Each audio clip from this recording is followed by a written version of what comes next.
punya program untuk memberikan penyadaran edukasi kepada awak kapal perikanan di dalam maupun luar negeri supaya mereka itu tahu hak dan kewajibannya kalau ikut kapal. Sudah sebelum berangkat sudah tahu kalau kerja di kapal itu resikonya akan seperti ini, Selama ini kan waktu tadi dengar ceritanya kan dulu berangkat saja kan udah nekat. Nah, ke depan supaya tidak ada korban lagi yang gajinya nggak dibayar penuh, yang pokoknya itu sama video yang diingkari perjanjiannya, yang ditipu, yang diberi iming-iming, sebaiknya sebelum berangkat itu sudah mesti mengerti kondisi di sana supaya tidak jadi korban lagi. Itu kan tadi dihitung-hitung sudah banyak korbannya kan, baik kapal Jepang maupun kapal Spanyol.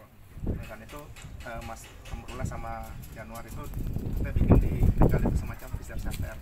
Fisher Center itu supaya menerima, salah satu fungsinya kalau ada masalah-masalah bisa mengadu ke sana atau ngobrol di sana, Pak saya ada masalah seperti ini.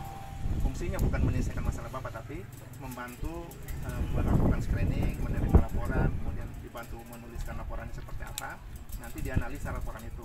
Kalau ada masalah seperti ini, penyelesaian kondisi membantu awal kapal perikanan supaya tidak ditimpong lagi. Kalau ada masalah kan selama ini ada bisa ditimpong kan, datang ke instansi A, diminta ke instansi B, datang ke B, diannya dengan apa. Nah, yang Bapak ceritakan tadi ini kan ada beberapa poin kita perlu melaksanakan pada saat pemeriksaan tanggal, misalnya tipu daya tadi itu jadinya 12 ternyata tempatnya sekian.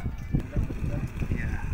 Kemudian pemanfaatan kerentanan, jadi misalnya di sini nggak ada kerjaan, menganggur, diiming-iming kalau kerja di Spanyol dapatnya ada kan orang kekerasan fisik dan seksual, misalnya dipukul di sana, dikasih makan, dikasih minum waktu terbatas, kemudian intimidasi dan ancaman kan, ada kejadian penahanan dokumen, ditahan paspornya, ditahan kakaknya, itu saya ditahan di yang punya kapal Spanyol. Iya itu 5 orang. berarti Bapak udah masuk di kerja paksa sebenarnya 1, 2, 3. Kemudian ikatan hutang, ada juga diberikan pinjaman dulu sebelum berangkat kan buat anak istri. Kemudian kondisi kerja tidak layak, kapalnya di atas kapal yang bergerak. Nah, poin-poin ini sebenarnya bukan cuma terjadi di Jawa Tengah atau di Bogor, tapi kejadian di seluruh dunia. Iya, udah pasrah. Daripada Aku pernah manggil pengacara sama intern sama yang punya jabatan lah. iya, generasi di sini jangan lagi terlibat pada hal seperti ini. Fokusnya gini aja Pak, kita lapornya ke langsung kepala desa. Kepala desa kan boleh ABK. Iya, jadi Tadi udah dari sana. Iya, dia gini, nanti yang kayak Mas Adi ini, yang anak-anak ini, lapornya satu pos Iya, aja. betul ya, apa-apa. Jadi nanti yang menuju ke sana ke Bapak, Iya. nanti Pak Iya. tol aja. Iya. Atau aja kan? Iya. Ya ex Korea ini. Masalahnya kan bukan pasti.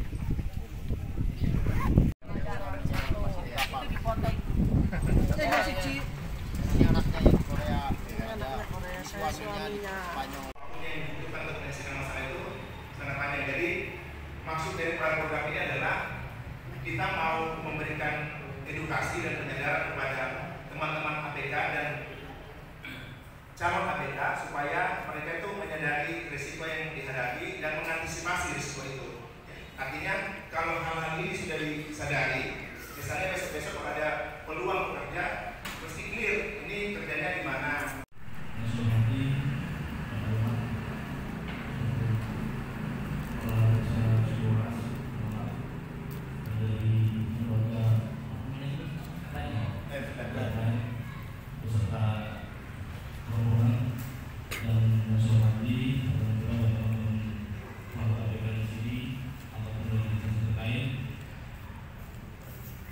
Saya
dibandingkan dengan kondisi saat zaman saya dulu yang ada kita datang di kantor atau kita dengan etika keinginan kita sendiri datang itu langsung untuk pada rakyat. Padahal kondisinya itu sama sekarang itu jauh beda. Asalnya beda ini. Kalau dulu kita berangkat menjadi ABK calon luar negeri, calon ABK luar negeri itu kita dibutuhkan dana dan biaya segala akomodasi ataupun administrasi itu ditanggung oleh pihak kami yang sama-sama. Tapi kita masih punya rasa takut untuk menyampaikan hal ini. Bahkan sepatah dua patah pertanyaan juga Pak pernah saya sampaikan. Kira-kira masuk di dalamnya Mas ya? Itu. Tapi kondisi ABK yang sekarang semua biaya itu diperlukan dan ditanggung oleh perusahaan ataupun manajemen. Itu pun ABK masih bisa bertahan. Buat saya tidak jadi masalah karena setiap warga dengan kemudahan demokrasi untuk menyampaikan pendapat, apalagi ini berkaitan dengan wilayah masa depan jangka panjang yang akan kita alami suatu saat setelah kita nyampe di negara setempat kita berusaha. Kita berangkat dari hal yang tadi Bapak sampaikan berkaitan dengan ini bukan ini Pak yang saya sampaikan. Ini nanti akan merangkum semua ke wilayah teman-teman calon ABK yang akan berangkat ke luar negeri. Sebenarnya gini Pak, kalau menurut saya simpelnya itu kebutuhan yang sekarang mungkin ada ini agar ini dampaknya positif bisa dirasakan oleh seluruh manajemen yang terkait. Untuk kawan saya atau teman-teman agent yang lain kita bisa merasakan ini ada perlu pendampingan. Kalau bisa ada seperti apa ya khusus bagi pendidik calon ABK yang kala itu akan menjadi calon ABK yang mau berangkat. Contohnya spesifiknya gini, berikanlah mereka layanan pendidikan satu dalam segi bahasa, yang kedua skill. Makanya ini akan berkaitan dengan masa depan ABK luar negeri itu akan menghadirkan sebuah ABK berkualitas. Harapannya intimidasi dan ancaman dengan layak dan jam kerja yang panjang. Bagi ABK yang pembentukan forum daerah perlindungan awak kapal perikanan di tingkat provinsi Jawa Tengah di dalam negeri maupun kapal luar negeri. Kemudian yang kedua tadi sempat ngobrol dengan bermacam-macam. Jadi ada nelayan kecil yang kapalnya di bawah 10 gross ton dan ada nelayan lebih spesifik. Kalau nelayan yang 10 GT itu kan sudah mendapat perlindungan dari pemerintah, bagian subsidi dan lain-lain. Artinya pemerintah telah hadir untuk memberikan perlindungan kepada nelayan-nelayan kecil. Yang menjadi masalah adalah nelayan ABK. Nah, kadang-kadang proses kontrak kadang tidak seimbang dan merugikan awak kapal perikanan. Nah, program ini, di brosur yang di poster yang kami sampaikan, Bapak lihat yang ini, kami yang buat satu kesepakatan internasional dan ini terjadi hampir di semua negara di dunia. Ya, bahwa awak kapal perikanan yang bekerja di kapal ukuran kapal besar itu kadang-kadang mengalami tindakan yang tidak mengenakan di atas kapal, bahkan sebelum berangkat. Ya, kalau bapak-bapak punya pengalaman di kapal luar negeri, kira-kira ada kemungkinan bapak telah mengalami hal seperti ini. Berlayar itu Pak, itu kadang pihak perusahaan itu nggak ngasih ibaratnya sekian bulan gitu loh. Tahu-tahu ibaratnya sampai 1 tahun lebih nggak ada kabar berita gitu Pak. Yang kita tanyakan itu maksudnya kenapa nggak dikasih ibaratnya sekian bulan gaji yang harusnya kita terima itu tidak dibayarkan dan pada situasi itu kasar dan akhirnya menerima nasib Pak daripada saya itu untuk menuntut hak kita. Jadi ini adalah kejadian-kejadian yang kemungkinan dan kami pastikan sering terjadi pada awak kapal perikanan. Itu poin yang kami sampaikan.